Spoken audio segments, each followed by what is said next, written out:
You're listening to the CyberWire Network, powered by N2K.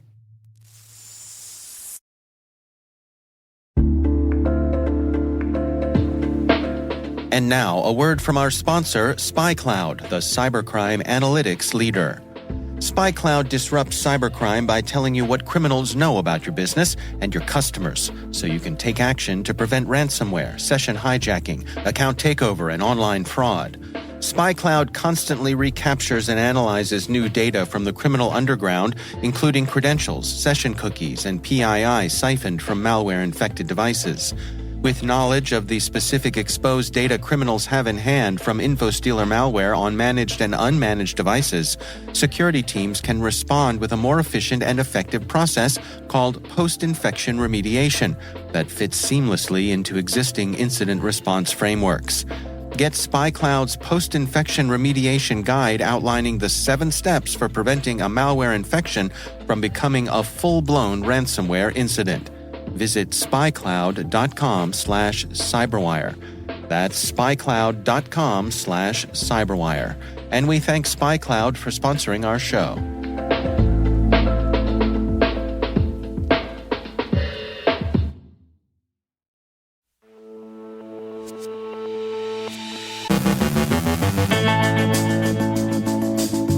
A bogus RedAlert app delivered spyware as well as panic. BloodAlchemy backdoors Southeast Asian targets. Assyria's Cisco Zero Day is being exploited. Valve implements additional security measures for Steam. A warning on Atlassian vulnerability exploitation. Allies update their security by design guide. Ukrainian telecommunications providers are hit by a cyberattack. Ben Yelin explains attempts to tamp down pornographic deepfakes. Our guest is Ashley Rose from Living Security with a look at measuring human risk. And as always, criminals see misery as opportunity.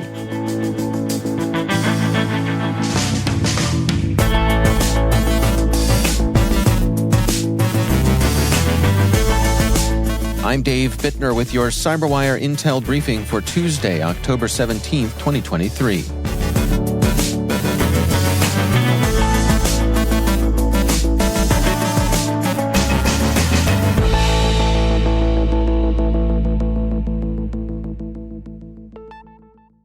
Cloudflare looked into the compromised RedAlert app that served false alarms of rocket attacks against Israeli users.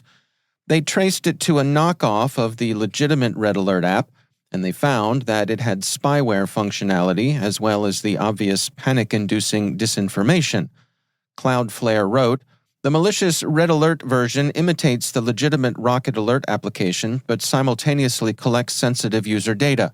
Additional permissions requested by the malicious app include access to contacts, call logs, SMS, account information, as well as an overview of all installed apps." The researchers also found that the bogus app was flagged using domain impersonation. The bogus website, redalerts.me, differed by the single letter S from the legitimate RedAlert site, redalert.me. The site directed Apple users to the real RedAlert source, but Android users were sent to a site that served a malicious version of the app. Roger Grimes, data-driven defense evangelist at KnowBe4, urged users of any apps to use only official app stores. While not perfect, they're far less risky than going off-brand. Researchers at Elastic Security Labs are tracking a new backdoor they're calling BloodAlchemy that's being used to conduct cyber espionage against governments and organizations in the Association of Southeast Asian Nations. BloodAlchemy is part of the REF 5961 intrusion set described by Elastic earlier this month. The researchers believe the activity is state-sponsored and espionage-motivated, launched by a threat actor aligned with the Chinese government. The researchers note that BloodAlchemy is a backdoor shellcode containing only original code, no statically linked libraries. The code appears to be crafted by experienced malware developers. The backdoor contains modular capabilities based on its configuration. These capabilities include multiple persistence, C2, and execution mechanisms. While unconfirmed, the presence of so few effective commands indicates that the malware may be a sub-feature of a larger intrusion set or malware package still in development, or an extremely focused piece of malware for a specific tactical usage. Cisco has disclosed an actively exploited zero-day vulnerability in the web user interface feature of Cisco iOS XE software when exposed to the internet or untrusted networks.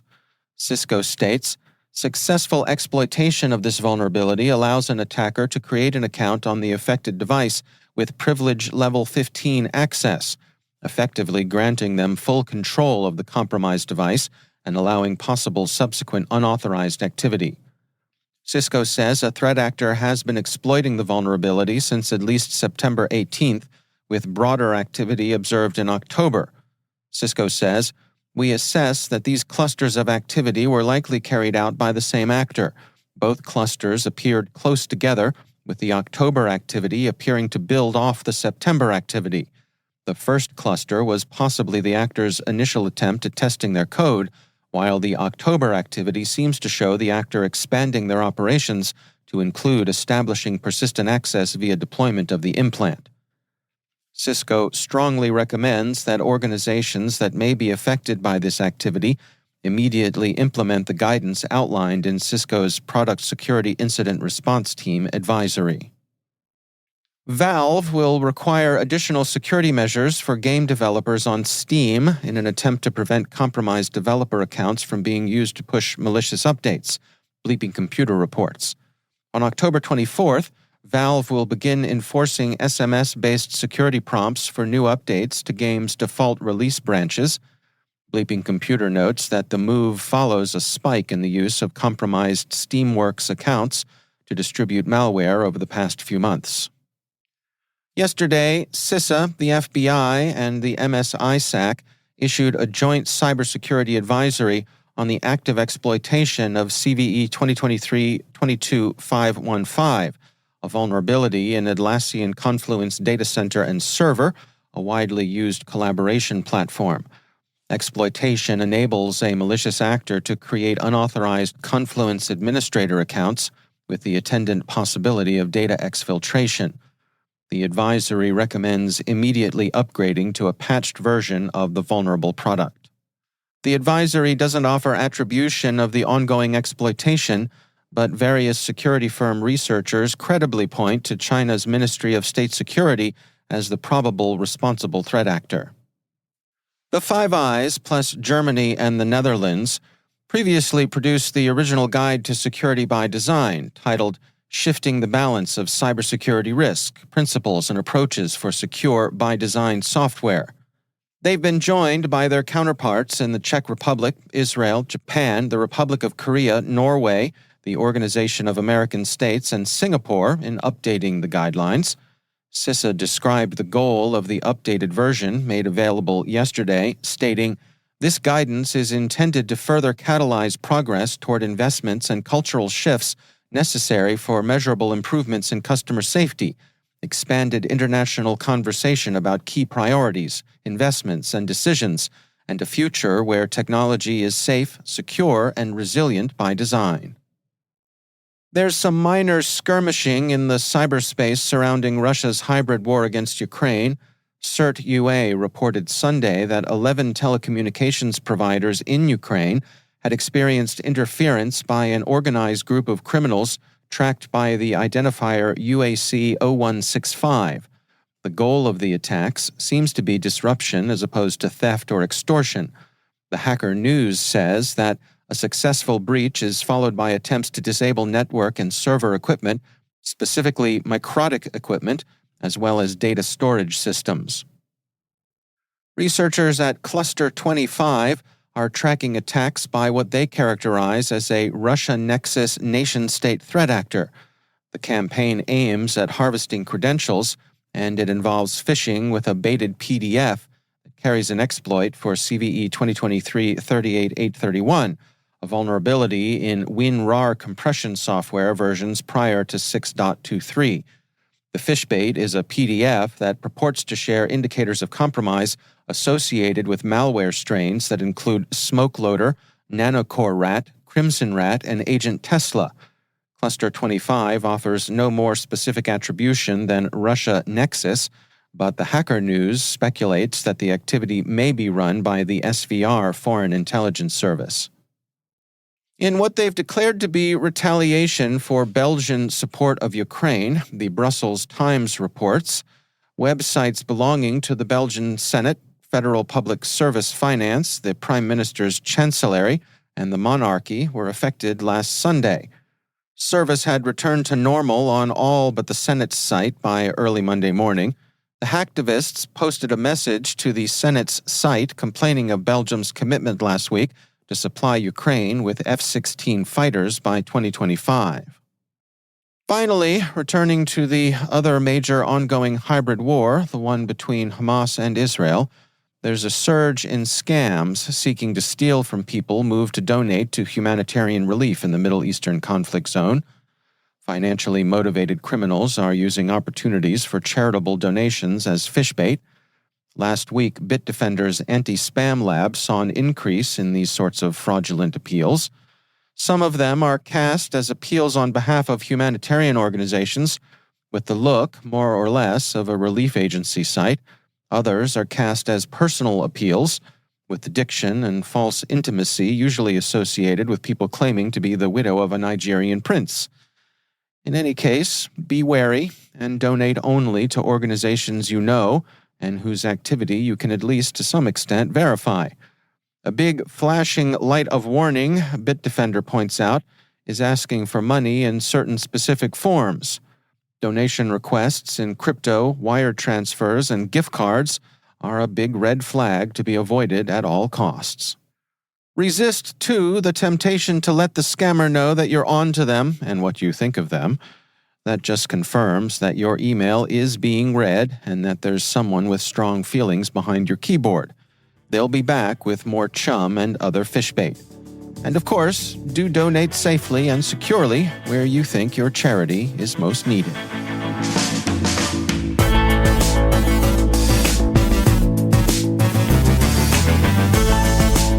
Coming up after the break, Ben Yelin explains attempts to tamp down pornographic deepfakes.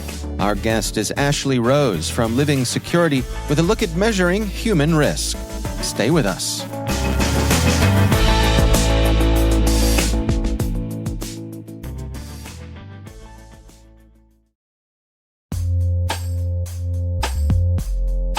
And now, a word from our sponsor, KnowBe4. It's all connected, and we're not talking conspiracy theories. When it comes to InfoSec tools, effective integrations can make or break your security stack. The same should be true for security awareness training. KnowBe4, provider of the world's largest library of security awareness training, provides a way to integrate your existing security stack tools to help you strengthen your organization's security culture. KnowBe4's Security Coach uses standard APIs to quickly and easily integrate with your existing security products from vendors like Microsoft, CrowdStrike, and Cisco, 35 vendor integrations and counting. Security Coach analyzes your security stack alerts to identify events related to any risky security behavior from your users. Use this information to set up real-time coaching campaigns targeting risky users based on those events from your network, endpoint, identity, or web security vendors. Then coach your users at the moment the risky behavior occurs, with contextual security tips delivered via Microsoft Teams, Slack, or email. Learn more at knowbefore.com/securitycoach. That's knowbefore.com/securitycoach. And we thank KnowBe4 for sponsoring our show.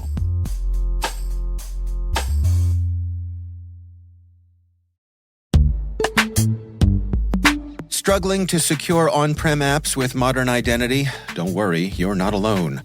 Join industry leaders from Fortune 500 organizations to secure your apps on any cloud with any IDP, regardless of your environment's complexity. Meet Strata's identity orchestration platform, Mavericks. Say goodbye to the headaches of app refactoring and legacy tech debt. With identity orchestration, you can modernize legacy apps to use MFA or passwordless authentication in a few weeks, migrate from one IDP to another, and so much more without changing the app. No matter your IAM use case, Strata extends the value of your current identity investments. And the best part? You can try it for free today. Visit strata.io/cyberwire to share your biggest identity challenge, and they'll hook you up with a complimentary pair of AirPods Pro. Don't miss out. Visit strata.io/cyberwire. That's strata.io/cyberwire.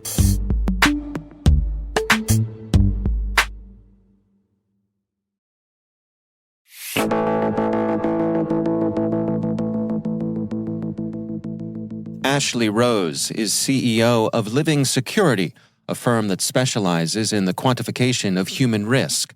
I spoke with her on how to measure human risk as a component of overall cyber risk. Security leaders, organizations are spending, as much as over $170 billion on IT security, but we're seeing breaches continuing to rise at an unprecedented rate. The rising DBIR, so they talk about human risk and the kind of percentage of breaches that humans are responsible. As much as 74% of these breaches are caused by some sort of, human behavior or human risk.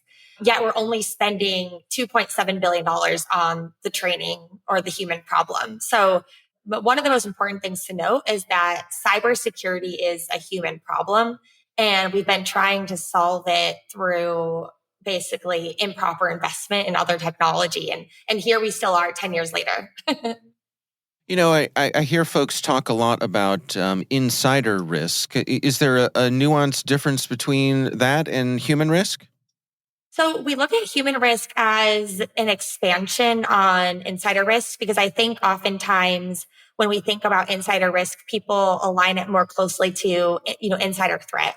And when you think about insider threat, oftentimes there's the notion that it's, from a malicious intent perspective. And obviously that's, not accurate in its true description. But what we really want to understand with human risk and specifically human risk management is how do we take a more proactive view at the behaviors that are causing risk to the organization. So it's really this notion of being able to shift left. From a prediction and prevent perspective versus a detection and response, which is where I see most of the sort of insider threat or insider risk tools, fitting into the security tech stack today. Well, can you take us through some of the primary elements here that encompass human risk? What are some of the things that you all track? For Living Security specifically, when we think about our human risk index or our human risk score, we're actually looking at 3 different components that make up risk. So the easiest one, or the one that people are most familiar with, would just be the behaviors themselves. Some examples of behaviors would be, a user observed using a stale browser, repeat phishing offenders, phishing followed by an incident or malware, password management adoption, MFA adoption, sharing sensitive data against policy. So there's a number of different behaviors that could cause risk to the organization. But when we think about true holistic risk management, risk to the company exists beyond just the vulnerability. We also need to think about the threat. When we think about our risk model, we have to combine those behaviors with also the events that could be causing risk to that individual or to the organization. So if someone is highly targeted by a lot of malicious or spam-based email, they're going to be at a higher probability to falling susceptible to phishing, for instance. And then the third component, so we have our threat, we have our vulnerabilities or our behaviors, and then we also have to think about the impact. So who is that person? What is their job title? What is their role? What kind of data or sensitive data do they have access to? Right? What's the impact if that person is compromised or if there is a breach? And so when we think about human risk, we're actually looking at all 3 components and then combining it to create this sort of view or quantification of human cyber risk for companies. To what degree do things like security awareness training come into play here? Yeah, so security awareness and training is really where we got our start. And most of the companies that we come into, the way that they're measuring and monitoring the human side of risk is through traditional security awareness and training metrics. And so those are things like phishing click rates, phishing report rates, quiz scores on training. Those are the traditional like compliance or training metrics that we see, kind of the earliest companies start with. Our goal is actually to expand beyond just those simulated phishing metrics for companies, and to take more of a holistic view of risk. And so you asked earlier, if I think from a categorical perspective, what matters? Training and compliance is something that we do track and monitor, but we're also looking at things like account compromise. We're looking at data loss. We're looking at malware. We're looking at phishing and email. And so if you can think about human risk management as an expansion of the security awareness and training program, where those metrics are important, but they're only one piece of the overall pie. I think cybersecurity is so focused on a lot of the technical aspects here. I'm wondering, do you find that there are areas that people mistakenly assign a technical side when it really is a human element? Absolutely. And, I think oftentimes, as we've seen even most recently, with some of the social engineering attacks and the smishing and phishing attacks that are hitting the hospitality industry, the human is traditionally like the first point in, right? The first part of the attack. And then there's this kind of kill chain, the technical controls then start failing right beyond the human component. And so then I think what we're seeing is, CISOs becoming disillusioned by the opportunity of being able to affect that initial point of entry, because security awareness and training and phishing for so long have failed to mitigate that and change behavior. And so there is an overemphasis on what happens next. And I think the fact of the matter is, and as we've seen over the last 10 to 15 years, no matter how many controls that we have in place, what different types of technologies we have in place, the human is still a major vulnerability and point of attack. And we need to be effectively addressing it and thinking about a different way to do that. That's Ashley Rose from Living Security.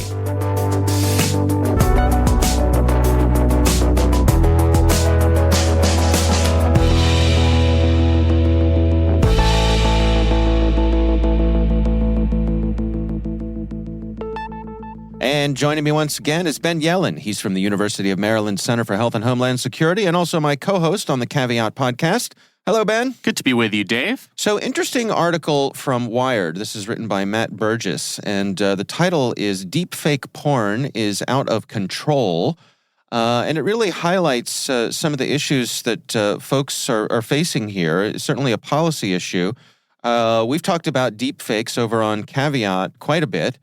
And as the tools become more readily available, this trend of people using deepfake technology to generate pornography, and this article specifically is talking about non-consensual imagery and videos and things like that are vastly disproportionately used and abusive and harassment towards women.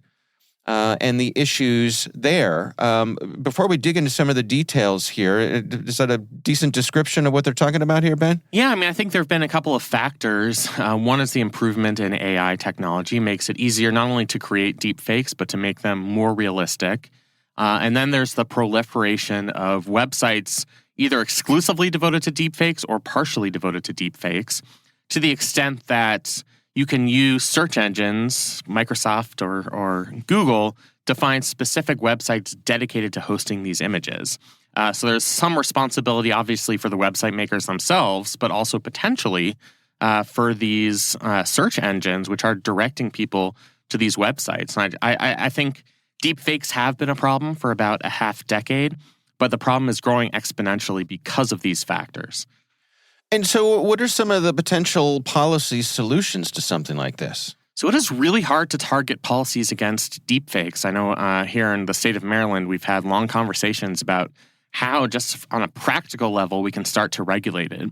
What California has done is to provide a cause of action in limited circumstances for people who feel that they've been the victim of deepfake porn videos.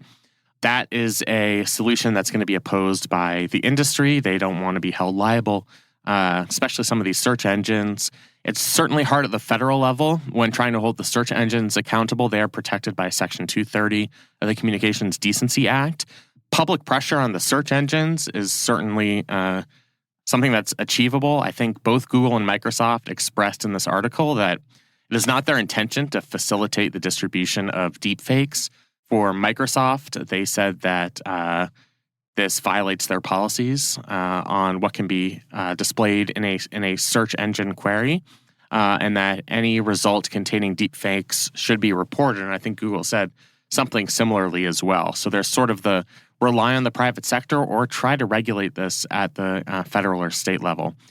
The problem is just jurisdictional. I mean, I think we've seen with a lot of state laws that are targeting any type of internet activity, it's just very difficult to enforce. You only have jurisdiction over your own state, and then there become a bunch of jurisdictional questions. What counts as a deep fake being posted within this state?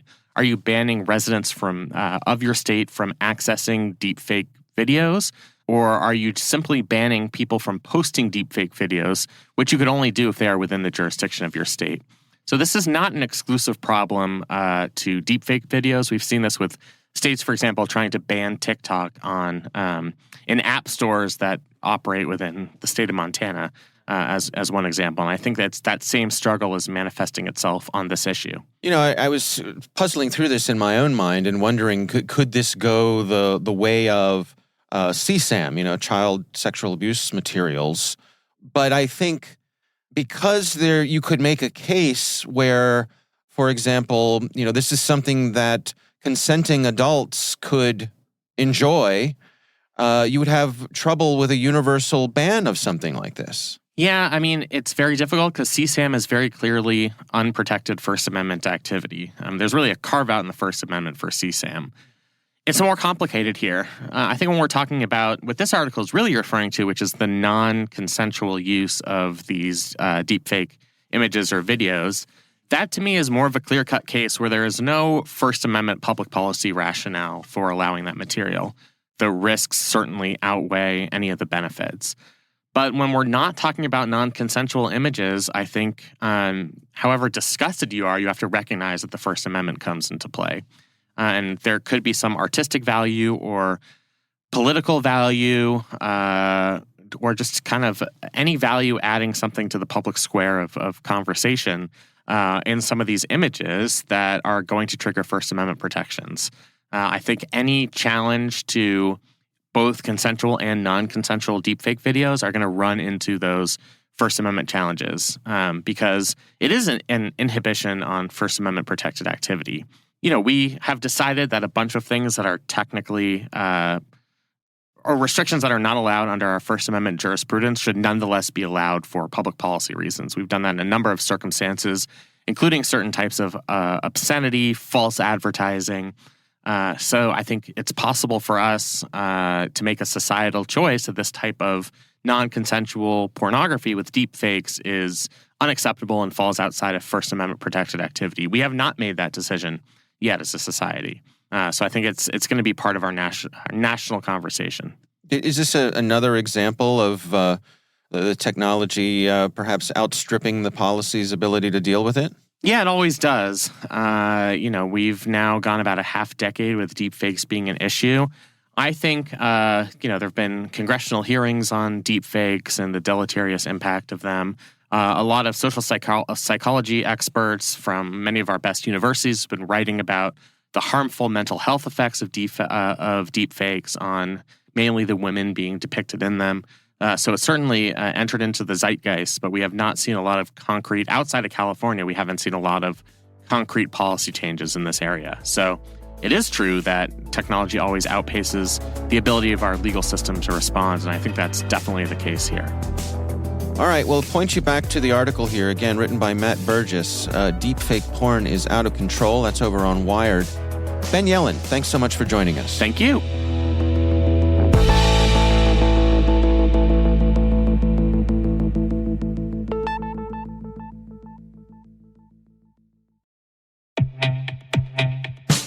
There's nothing worse than relying on a legacy SIM that your security team has outgrown, especially when it impacts your ability to detect real incidents.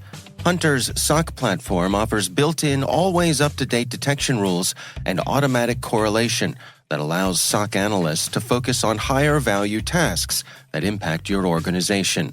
It's time to move to a platform that reduces risk, complexity, and cost for the SOC. It's time to replace your SIEM. Learn more by visiting hunters.security today.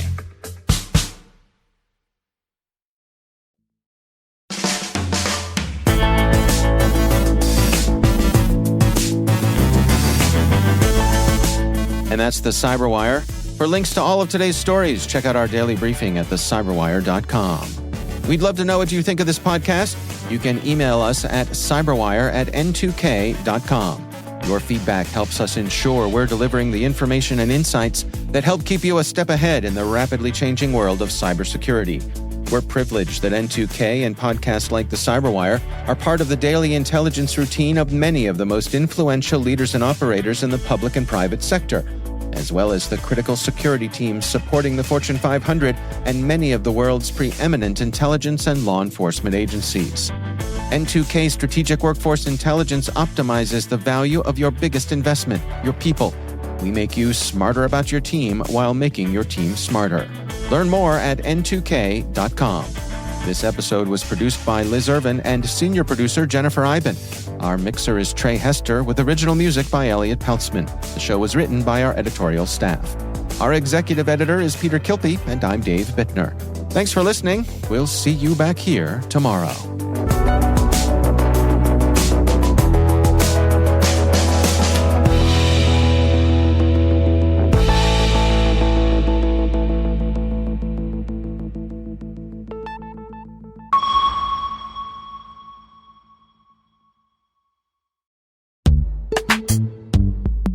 This episode of the CyberWire is supported by Compiler, an original podcast from Red Hat discussing tech topics big, small, and strange.